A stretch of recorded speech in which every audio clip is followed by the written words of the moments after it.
ಕಾಂಗ್ರೆಸ್ನಲ್ಲೇ ಅಪಸ್ವರ ಕೇಳಿ ಬರ್ತಾ ಇದೆ. ಕಾಂಗ್ರೆಸ್ನಲ್ಲೇ ಅಹಿಂದ ವರ್ಸಸ್ ಒಕ್ಕಲಿಗ ಶಾಸಕರು ಸಭೆ ಮೇಲೆ ಸಭೆಗಳನ್ನು ಕರೀತಾ ಇದ್ದಾರೆ. ಈಗ ನೋಡಿ, ನಮ್ಗನ್ನಿಸ್ತಾ ಇದೆ ಕ್ಯಾಬಿನೆಟ್ನಲ್ಲೇ ಈ ಭಾಗ ಆಗ್ತಿದೆ ಜಾತಿ ಗಣತಿ ವಿಚಾರಕ್ಕೆ ಸಂಬಂಧಪಟ್ಟಂತೆ. ಈಗ ಒಕ್ಕಲಿಗರು ಮತ್ತು ಲಿಂಗಾಯತ ಸಮುದಾಯ ಸಚಿವರು ಅದು ಬೇಡ, ಕೆಲವು ಲೋಪದೋಷಗಳಿದ್ದಾವೆ ಅಂಥೇಳಿ ಈಗ ಉಳಿದಂಥ OBCಯ ಸಚಿವರುಗಳು ಜಾರಿ ಮಾಡಲೇಬೇಕು ಅಂತ ಅವರು ಒತ್ತಡ. ಇವತ್ತು ಡಿ ಕೆ ಶಿವಕುಮಾರು ಒಕ್ಕಲಿಗ ಶಾಸಕರ ಸಭೆ ಕರೆದಿದ್ದಾರೆ. ಸಚಿವರು MLA MLC ಎಲ್ಲ ಭಾಗಿಯಾಗ್ತಾರೆ. ನಾಳೆ ಅಹಿಂದ ಸಮುದಾಯಗಳ ನಾಯಕರು ಮೀಟಿಂಗನ್ನು ನಡೆಸಲಿದ್ದಾರಂತೆ. ಸಚಿವ ಮಹದೇವಪ್ಪ ಅಥವಾ ಜಾರಕಿಹೊಳಿ ನಿವಾಸದಲ್ಲಿ ಸಭೆಯನ್ನು ಅವರು ನಡೆಸ್ತಾರೆ. ದಲಿತ OBC ಅಲ್ಪಸಂಖ್ಯಾತ ಸಮುದಾಯದ ನಾಯಕರ ಸಭೆ ಇದು.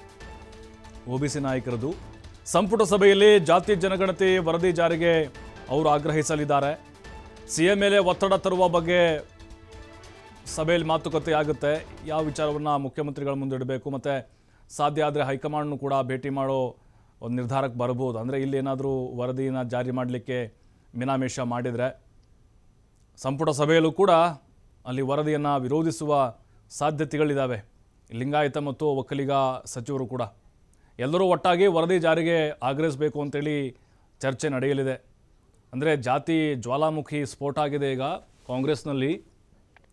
ಈಗ ಲಿಂಗಾಯತ ಮತ್ತು ಒಕ್ಕಲಿಗ ಸಮುದಾಯದ ಸಚಿವರ ಆಕ್ಷೇಪಗಳೇನು ಅಂತ ಹೇಳಿದ್ರೆ, ನಾವು ಕೂಡ ದೊಡ್ಡ ಸಂಖ್ಯೆಯಲ್ಲಿ ಇದ್ದೀವಿ, ನಮ್ದು ಹೈಯೆಸ್ಟ್ ಇದೆ, ನಾವು 1 ಕೋಟಿಗಿಂತ ಹೆಚ್ಚಾಗಿದ್ದೀವಿ, ಇವರು ಬೇರೆ ಬೇರೆ ಜಾತಿಗಳನ್ನು ಇಲ್ಲಿ ಹೆಚ್ಚು ಮಾಡಿದ್ದಾರೆ, ಸರ್ವೆ ಹೆಂಗೆ ಮಾಡಿದ್ದಾರೆ ಇವರು, ನಮ್ಮನೆ ಯಾರೂ ಬಂದಿಲ್ಲ ಅಂತ ಹೇಳ್ತಾರೆ. ಜನರನ್ನು ಕೇಳಿದರೆ ವೈಜ್ಞಾನಿಕವಾಗಿಲ್ಲ ಇದು, ಪಾರದರ್ಶಕವಾಗಿಲ್ಲ ಇದು, ಅಂದರೆ ಬಲವಾಗಿ ಖಂಡಿಸ್ತಾ ಇದ್ದಾರೆ. ಬಟ್ ಅದು ಗೊತ್ತಾಗ್ತಿಲ್ಲ ಅಷ್ಟೇ, ಒಳಗೆ ಕುದೀತಾ ಇದೆ ಇದು.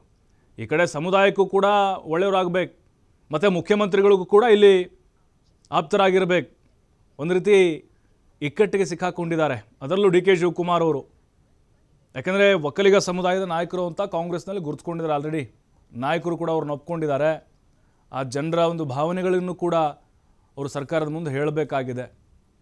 ಹಾಗಾಗಿನೇ ಇವತ್ತಿನ ಒಂದು ಸಭೆಯಲ್ಲಿ ಯಾವ ನಿರ್ಧಾರಕ್ಕೆ ಬರ್ತಾರೆ ನೋಡಬೇಕು.